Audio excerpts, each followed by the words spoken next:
शिक्षित झाली ज्ञान मिळाले भयमुक्त झाली नारी, शिक्षित झाले ज्ञान मिळाले भयमुक्त झाली नारी, तू काय जगाचा तुझवर उभी दुनिया सारी, तू काय जगाचा तुझवर उभी दुनिया सारी, तू काय जगाचा तुझवर उभी दुनिया सारी, बेटा बेटी समान सारे तू कायदा असा केला, बेटी बेटा समान सारे तू कायदा असा केला, तू होतीस म्हणून माझ्या जगण्याला अर्थ आला, तू होतीस म्हणून माझ्या जगण्याला अर्थ आला.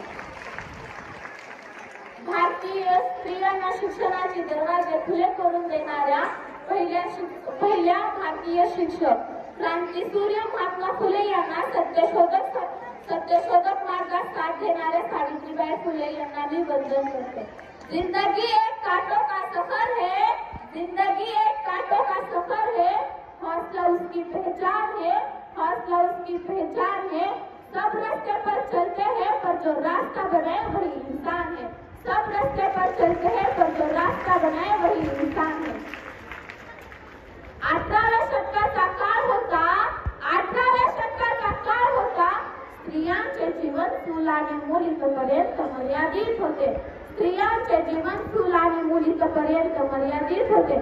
स्त्रियांनी शिक्षण घेणे पाप समजले जायचे, स्त्रियांनी शिक्षण घेणे पाप समजले जायचे. अहो पण त्याच 18व्या शतकात 3 जानेवारी 1831 रोजी नायगाव जिल्हा सातारा येथे सावित्री मातेचा जन्म झाला. एका नव्या अध्यायास सुरुवात झाली. म्हणूनच तर म्हणतात ना, बेटियां सबके नसीब में कहा होती है, रब को जो घर पसंद आए वहाँ बेटियां होती है, वहाँ बेटियां होती. परंतु काळ बदलला, वेळ बदलली, पण लोकांची मानसिकता बदलली नाही. अहो काळ बदलला, वेळ बदलली, परंतु लोकांची मानसिकता बदलली नाही. आजही ठिकठिकाणी मोर्चे काढावे लागतात की बेटी बचाव बेटी पढाव.